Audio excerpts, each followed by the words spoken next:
에스겔서 24장 15절부터 27절까지 말씀을 저와 여러분이 한 절씩 교독하십니다.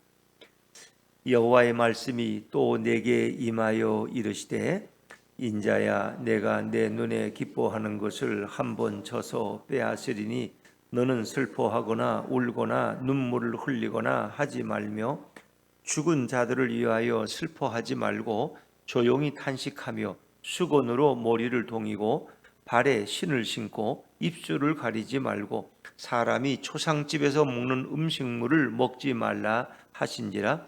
내가 아침에 백성에게 말하였더니 저녁에 내 아내가 죽었으므로 아침에 내가 받은 명령대로 행하매 백성이 내게 이르되 내가 행하는 이 일이 우리와 무슨 상관이 있는지 너는 우리에게 말하지 아니하겠느냐 하므로 내가 그들에게 대답하기를 여호와의 말씀이 내게 임하여 이르시되 너는 이스라엘 족속에게 이르기를 주 여호와의 말씀에 내 성소는 너희 세력의 영광이요 너희 눈의 기쁨이요 너희 마음의 아낌이 되거니와 내가 더럽힐 것이며 너희의 버려둔 자녀를 칼에 엎드러지게 할지라.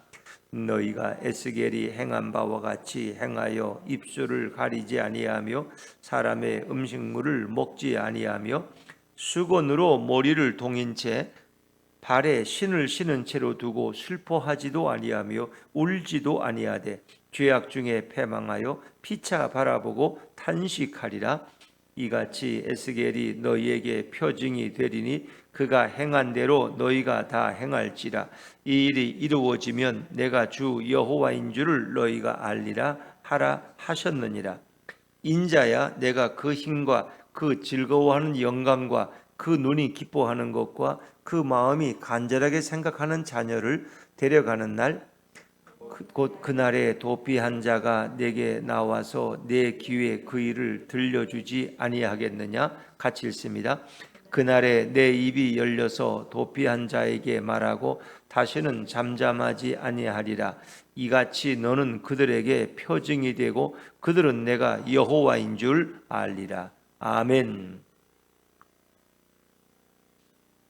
할렐루야. 네, 은혜의 자리에 나오신 여러분들을 환영합니다. 자, 에스겔 24장의 앞부분 14절까지는 예루살렘의 성읍을 가리키는 녹슨 가마라는 그런 비유를 우리가 말씀을 나눴습니다. 예루살렘이 바벨론의 공격으로 끓는 가마처럼 되었다는 거죠.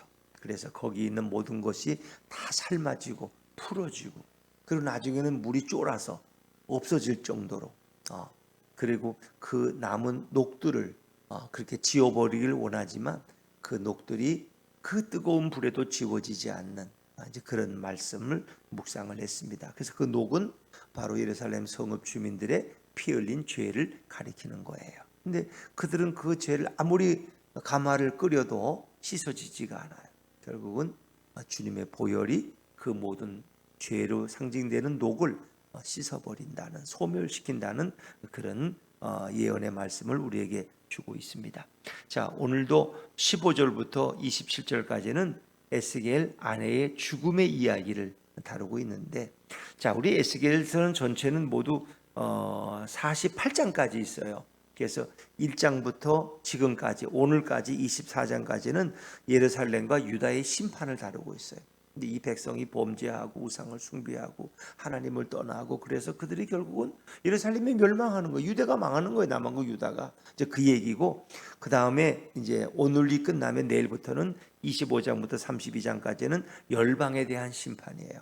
열방. 그래서 뭐 우리가 이제 나오지만 암몬이나 두로나 모압이나 애굽이나 블레셋이나 그 이스라엘 주변 나라들이 하나님의 또 심판 가운데 멸망당하는 것을 이제 다루고 있죠. 하나님은 유대의 하나님만이 아니라 온 열방의 하나님, 온 세계의 하나님이라는 것을 말씀하고 있는 거예요. 하나님은 오늘도 이 세상을 경영하고 계시는 거예요. 믿는 자만의 하나님이 아니라 믿지 않는 자에게도 영향을 끼치고 온 세상 열방을 다스리고 통치하시는 분이다 하는 것을 알 수 있죠. 그리고 이제 마지막 3부는 33장부터 48장까지인데 주로 여기는 회복의 소망입니다. 여기 심판에 대한 얘기는 안 나오고 어떻게 하나님이 그들을 다시 회복시키시고 이제 그들에게 소망을 주시는 거예요. 메시아의 소망을 주시고 바벨론에서 돌아오는 소망을 주시는 이제 그런 말씀으로 이어지게 됩니다. 그래서 어찌 보면 유대의 심판에 대한 예루살렘의 심판에 대한 말씀은 오늘이 이제 마지막 말씀이다. 이제 곧 이제 예루살렘이 멸망하게 되는 상황에 왜 하나님은 에스겔이 그렇게 사랑하는 아내의 죽음을 선포하게 했을까? 그 아내의 죽음을 통해서 하나님은 뭐를 말씀하시려는 걸까? 오지는 녹슨 가마를 가지고 뭐 끓는 가마 불을 떼고 양고기를 집어넣고 뭐 그걸 푹 삶아서 그냥 물이 졸을 때까지 그냥 아주 그렇게 하는 그런 비유의 말씀을 통해 주시는 메시지가 있었는데 오늘은 왜 선지자의 아내를 또 갑자기 데려가실까? 이제 그런 것을 우리가 궁금증을 가지고 이 말씀을 또 묵상하면 좋겠습니다. 자, 15절, 16절 말씀입니다. 15절, 16절 시작. 여호와의 말씀이 또 내게 임하여 이르시되 인자야 내가 내 눈에 기뻐하는 것을 한 번 쳐서 빼앗으리니 너는 슬퍼하거나 울거나 눈물을 흘리거나 하지 말며. 인자하는 건 에스겔을 가리키는 거예요. 에스겔아 내가 내 눈에 기뻐하는 것을 내가 한번 치어서 빼앗아 간다는 거예요. 에스겔이 가장 기뻐하는 대상이 누구였을까? 네? 에스겔이. 근데 그걸 빼앗아 갈 때 슬퍼하거나 울거나 눈물 흘리거나 하지 말라는 거예요. 여기서는 누구를 가리키는 거예요? 에스겔의 아내를 가리키는 거예요. 아내. 에스겔의 아내가 갑자기 죽는 거예요. 그러니까 이제 이걸 어떤 행동 예언, 어떤 가정의 어떤 이야기를 통해서 하나님의 메시지를 전하는 거예요. 대표적인 사람이 이제 호세아서에 나오는 호세아의 부인 고멜은 아주 창녀 중에 보통 창녀가 아니야. 근데 그런 여자와 결혼하라는 거야. 그 품행이 단정치 못한. 그래서 호세아가 순종해가지고 그런 창녀와 창기호 같은 여인을 데려다가 결혼을 하니까 그 여자가 집에 붙어 있어. 또 그냥 사흘이 안 되면 또 집을 나가버려. 다른 외간 남자를 찾아서. 그러면 또 데리고 와. 그럼 또 나가. 또 데리고 와. 올 때마다 어떻게 해요? 그냥 데려오는 게 아니야. 값을 또 치러야 돼. 거기 가면 또 뭐 옷값이고 방값이고 왜 비싸게 받잖아요. 너가 먹은 게 몇 년을 먹었는데 다 그게 공짜가 아니거든요. 그럼 돈 벌어봐야 그 빚갚지도 못하는 거예요. 사장가라는 게 다 실상이 그렇잖아요. 다 뜯어먹는 거지. 그 나쁜 깡패들이. 그게 뭐 그러니까 또 돈을 치러야 돼. 거기 갈 때는 성금을 받고 들어갔다가 그 돈을 호세아가 치르고 또 부인을 데려와서 또 살림을 차리지만 또 바람이 나서 또 나가고. 이제 그걸 호세아는 자기 몸으로 예언하는 거예요. 그게 이스라엘의 모습이야. 하나님이 데려오면 또 집을 나가고 또 집을 나가고 외간 남자에게 빠져가지고 자기 남편을 돌아보질 않는 거예요. 근데 오늘 하나님은 좀 충격적으로 에스겔의 아내를 데려가시는 거예요. 참 이게 그러니까 이 선지자들의 삶이라는 게 얼마나 힘들었겠어요, 여러분. 그렇지 않습니까? 선지자의 삶은 어찌 보면 그 하나님의 예언을 위해서 자기 아내를 먼저 데려가는 이런 참 비극적인 상황도 경험해야 돼요. 그는 에스겔은 2차 포로 때 여호야긴 왕이 잡혀올 때 같이 바벨론으로 잡혀왔거든요. 그리고 여기 바벨론에 온 지 5년 만에 하나님이 그를 예언자로 불렀어요. 처음부터 무슨 그런 사람이 아니에요. 재상의 후예이긴 하지만은 뭐 그 나라가 망했는데 무슨 재상이 어디 있어요. 근데 5년 후에 그를 선지자로 불러서 하나님이 그를 통해서 말씀하시는 거예요. 그러니까 그 어찌 보면 그런 상황 속에서 아내의 위로가 컸을 거고 아내는 그에게 큰 기쁨이 되었어요. 내 눈에 기뻐하는 것을 한 번 쳐서 내 눈에 그리고 보통 너무 사랑하면 내 눈에 넣어도 아프지 않은 자식이 너무 이쁘면 쟤는 내 눈에 넣어도 아프지가 않아. 눈에 넣어도 아깝지 않은 그런 내 눈에 기뻐하는. 그런데 그 아내를 빼앗아 가는데 너는 슬퍼하지도 말고 울지도 말고 눈물을 흘리지도 말라는 거야. 아내가 죽었는데 어떻게 안 울을 수가 있어요? 어떻게 슬프지 않을 수가 있어요? 근데 그렇게 하지 말라는 거야. 슬퍼도 참으라는 거야. 이게 이제 예언이야, 예언. 행위 예언. 그 에스겔의 행동을 통해서 그런 상황을 통해서 이스라엘 백성들에게 주는 메시지가 있다. 근데 이제 그 에스겔이 가장 귀히 여기는 게 아내야, 아내. 그러면 하나님이 가장 귀히 여기는 게 뭐예요? 이스라엘 백성이고 예루살렘. 근데 그 이스라엘 백성들이 그 예루살렘 성전을 또 가장 귀히 여겨. 근데 하나님이 그걸 더럽히고 빼앗아 가겠다는 거예요. 에스겔에게 아내를 빼앗아 가듯이 예루살렘을 너에게서 결국 빼앗아 간다는 의미는 멸망시킬 거라는 거예요. 그때 너희는 울지 말라. 아내를 잃어버린 에스겔이 울지 않았듯이 너희도 울지 말라는 거예요. 그거 왜 그럴까? 자, 17절 말씀으로 하면요. 17절은 17절 시작. 죽은 자들을 위하여 슬퍼하지 말고 조용히 단식하며 수건으로 머리를 동이고 발에 신을 신고 입술을 가리지 말고 사람이 초상집에서 먹는 음식물을 먹지 말라 하신지라. 그러니까 보통 이게 초상집에서는 이렇게 해요. 누가 가족이 죽든가 그렇게 하면은 이제 17절 말씀처럼 이스라엘 사람들은 아내가 죽으면은 평소 사용하던 수건을 벗어버려. 그리고 신발도 벗어. 얼굴도 가려. 그리고 초상집에서 먹는 음식을 함께 먹어요. 근데 하나님은 그것을 하지 말라는 거예요. 10절에 보니까 죽은 자들을 위해 슬퍼하지도 말고. 그리고 조용히 탄식하라는 건 소리내어 울지도 말고 속으로 슬픔을 표현하라는 거예요. 그리고 수건으로 머리를 보통 다 머리를 풀어 헤쳐요. 사람이 죽으면 아주. 근데 동일하는 거예요. 그리고 발에 신을 벗어버려. 근데 오히려 신을 신고 있으라는 거예요. 입술을 오히려 그들은 가려. 그 뭔가 그 이제 풍습이야. 슬픔의 표현이. 근데 입술을 가리지도 말고. 그리고 초상집에서 먹는 음식을 먹지도 말라. 정반대로 이제. 그러니까 장래가 나지 않은 것처럼 똑같이 행동하라. 아내가 죽음에도 불구하고 그 슬픔을 표현하지 말라는 거예요. 자, 그러면 이제 아내가 죽었는데 에스겔이 아무런 이상한 짓을 안 해. 울지도 않고 통곡도 안 하고 곡도 안 하고 머리도 풀어헤치지도 않고 음식도 먹지도 않고 신발도 신고 있고 정반대로. 그러면 이제 사람들이 묻는다는 거예요. 도대체 너는 아내가 죽었는데도 도대체 뭘 하느냐 말이에요. 그럴 때 이제 그들에게 바로 설명해 주라는 거죠. 18절을 제가 읽을게요. 내가 아침에 백성에게 말하였더니 저녁에 내 아내가 죽었으므로 아침에 내가 받은 명령대로 행하며. 아침에 이 예언을 이야기했겠죠. 이제 하나님이 내게 이렇게 말씀하셨다. 내 아내가 죽는다고 말씀하셨는데 전혀 거기에 대해서 장례식 집 같이 하지 말고 그냥 평범한 집처럼 일상적으로 살아가라. 그랬더니 저녁에 아침에 말씀하시고 저녁에 그것이 응답이 됐어. 그러니까 하나님의 말씀이라는 건 얼마나 신속하게 응답이 돼. 아침에 내가 받은 명령대로 행하며. 백성이 이제 묻는 거야. 도대체 너는 왜 이상한 짓을 하냐? 아내가 죽었는데 곡도 안 하고 아내가 안 죽은 것처럼 왜 그렇게 행동하냐고 이제 그들이 물을 때 대답하라는 거죠. 19절 20절 말씀을 해요. 19절 20절 이어서 읽습니다. 시작. 백성이 내게 이르되 내가 행하는 이 일이 우리와 무슨 상관이 있는지 너는 우리에게 말하지 아니하겠느냐 하므로 내가 그들에게 대답하기를 여호와의 말씀이 내게 임하여 이르시되. 이 색들이 묻는 거죠. 주위 사람들이. 일가 친척이 다 불러서 사람들이 오고 그러는데 이 집은 호곡도 안 하고 뭐 장례식 집같이 안 해. 그냥 똑같아. 그냥 다른 평범한 집처럼. 그 왜 그렇게 하냐는 거예요. 당연히 아내가 죽으면 곡을 하고 머리를 풀어 헤치고 신발을 벗고 그 슬픔을 표현해내는데 왜 그냥 아무런 일도 없었던 것처럼 하느냐 말이에요. 그래서 에스겔이 이제 이야기하는 거예요. 근데 그 에스겔이 하는 얘기는 예루살렘 성전을 얘기하는 거예요. 성전. 호세아에게는 가장 귀한 게 아내였어요. 그런데 이스라엘 백성들에게는 가장 귀한 게 예루살렘 성전이에요. 비록 우리가 바벨론 포로로 끌려와 있지만 예루살렘 성전은 아직 그대로 유지되고 있다는 거예요. 그게 그들의 소망이고 그들의 기쁨이야. 그런데 하나님이 너희의 기쁨 되는 것을 내가 헐어버리겠다. 자, 21절 말씀.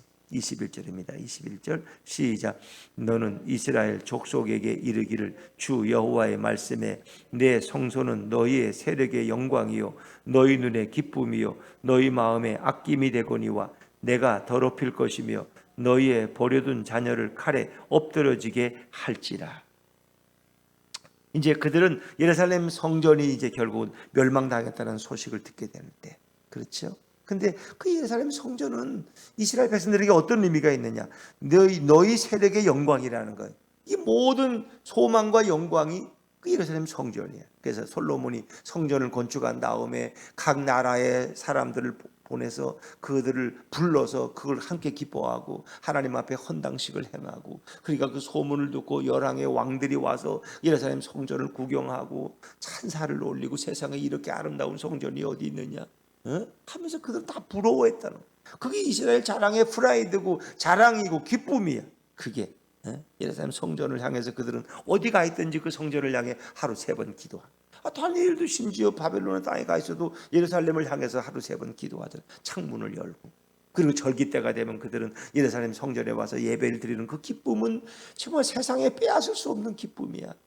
그래서 그들은 세상의 어떤 것보다도 예루살렘 성전에 내가 문지기가 되더라도 거기 좋다는 거야. 그게 그들에겐 모든 전부야. 예루살렘 성전이.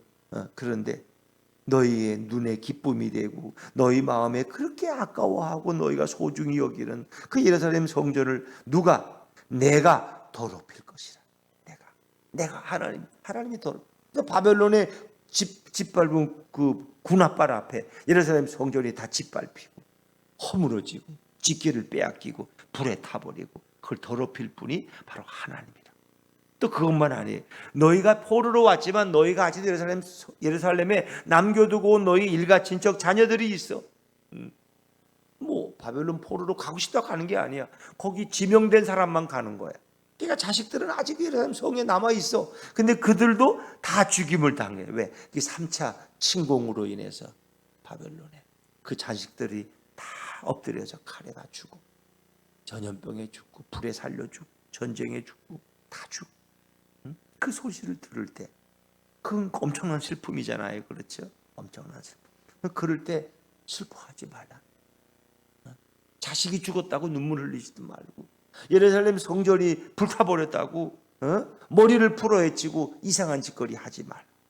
이제 그걸 말씀하시는 거예요. 그러니까 에스겔에게는 아내가 가장 소중했는데 이스라엘 백성들에게는 예루살렘 성전이 가장 소중한 거예요.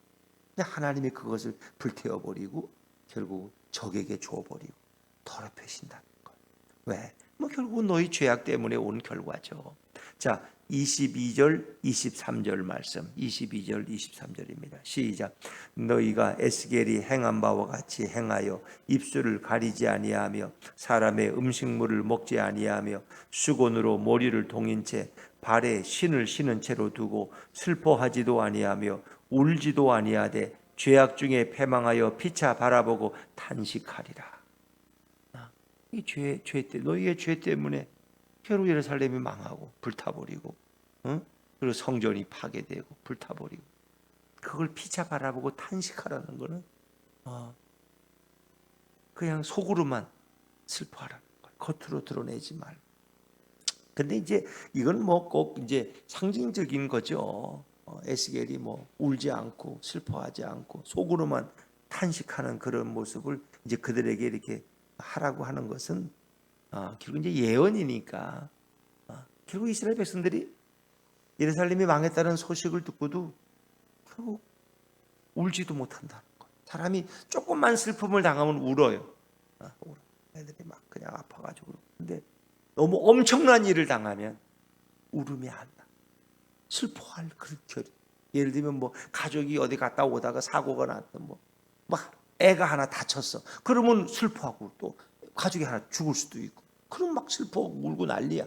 근데 온 가족이 다 죽었대. 예를 들면 그런 가족도 있더라고. 한 사람만 집에 있던 사람만 남고 온 가족이 다 죽었어. 그러면 눈물이 안 나. 뭐 울 수가 없어. 그래. 눈물이 안 나. 그게 너무 큰 슬픔을 당하면 사람들은 울지 못한다는 이제 그런 비유적인 의미도 있다. 뭐 하나님이 굳이 뭐 울지 말라. 너희 죄 때문에 망했으니까 뭐 울지 말라. 그런 것도 있지만 너희가 울고 싶어도 울지 못할 거야. 왜? 너무 엄청난 일을 당해서 우리 자식들이 다 죽. 그 우리 사랑하는 예루살렘 성이 다 불타버리고 성전이 그냥 다 적의 발굴에 짓밟히고 이 엄청난 일에 너희가 속으로 탄식만 하고 아이고 어떡하면 좋아 어떡하면 좋아 이러고 있지 눈물도 나지 않고 그런 거야. 어찌 보면 그 뭐 꼭 하나님이 뭐 너 울면 큰일 나 이런 얘기가 아니라 울 수도 없다는 거야. 울 수도 없다. 왜? 이런 걸 상상해 본 적이 그들이 포로로 잡혀오는 거하고는 비교가 안 돼. 나라가 망한 거야. 나라가 망한. 그들이 마지막까지 의지하기를 원했던 성전이 불타버리고 이제 그들에게 아무런 소망. 이제 그것이 이 예언의 이제 표징이 되는 그래서 에스겔의 아내의 죽음을 통해서 에스겔이 이제 그런 이제 마지막 예언이에요. 마지막 예언 에스겔의 마지막 심판이에요. 그러니까 이 하나님을 떠나고 인간들이 엉뚱한 데 빠지면 정신을 차리는데 여러 번 해도 정신을 못 차리면 너가 가장 소중하게 여기는 것, 그거 없이는 살 수 없는 것을 내가 거둬가리라. 왜? 결국 내가 준 거니까. 너가 그거 없으면 못 살아. 그걸 거둬가겠다. 그러면 눈물이 안 나. 너무 비통해서, 너무 절망에 빠져가지고. 그런 이제 하나님 그런 메시지. 그러니까 하나님보다 더 사랑하는 게 있으면 안 된다는 거. 그리고 그 죄가 결국은 그들을 그렇게 멸망으로 이끄는 거죠. 자, 24절 말씀, 24절입니다. 24절 시작. 이같이 에스겔이 너희에게 표징이 되리니 그가 행한 대로 너희가 다 행할지라. 이 일이 이루어지면 내가 주 여호와인 줄을 너희가 알리라 하라 하셨느니라. 결국 이 모든 것이 하나의 표징, 상징적인 심볼이 된다는 거죠. 에스겔이 너희에게 표징이, 에스겔이 행한 대로 너희가 행하게 될 것이다. 뭐 그런 의미를 담고 있는 거죠. 그러나 이제 이렇게 보니까 결국 이스라엘이 이제 멸망당한 날, 그게 이제 초점이죠. 그 성전이 망하고 예루살렘이 멸망당한 그날, 그날. 그것이 이제 너희에게 에스겔의 예언의 표징이 될 것이다. 에스겔이 한 이제 그 미리 이제 하나님이 알려주시는 거죠. 자, 25절, 26절, 25절, 26절 이어서 읽습니다. 시작. 인자야, 내가 그 힘과 그 즐거워하는 영광과 그 눈이 기뻐하는 것과 그 마음이 간절하게 생각하는 자녀를 데려가는 날, 곧 그날에 도피한 자가 내게 나와서 내 귀에 그 일을 들려주지 아니하겠느냐. 그날에 도피한 자, 그러니까 예루살렘이 망하고 도망친 자들이 있다는 거예요. 물론 포로로 끌려오는 자들도 있지만 거기서 그냥 도망쳐서 달려와서 바벨론에 와서 그 얘기를 한 자들이 와서 얘기를 하겠죠. 그날이 어떤 날이냐. 25절. 내가 그 힘과 그 즐거워하는 명광과 그 눈이 기뻐하는 것과 그 마음이 간절하게 생각하는, 그러니까 앞에서 말하는 것은 예루살렘 성전이 성전, 너에게 힘이 되고 너희가 그렇게 즐거워하면서 그 영광을 누리던 그 성전, 너희 눈에 그렇게 기뻐하고 보기만 해도 그냥 마음이 즐겁고 행복하던 그 성전이 허물어지고 불타버린다. 그리고 너희가 그렇게 마음으로 보고 싶어하던 너희 자녀들이 다 죽은 날, 하나님이 그 영혼들을 생명을 데려가신 그날, 그 예루살렘이 망한 날, 이스라엘이 멸망한 날, 그날에 도망한 자가 와서 그 얘기야, 비참한 얘기를 너에게 다 상세하게 알려주지 아니하겠느냐? 알려주지 아니. 자, 27절 말씀, 27절 시작. 그날에 내 입이 열려서 도피한 자에게 말하고 다시는 잠잠하지 아니하리라. 이같이 너는 그들에게 표징이 되고 그들은 내가 여호와인 줄 알리라.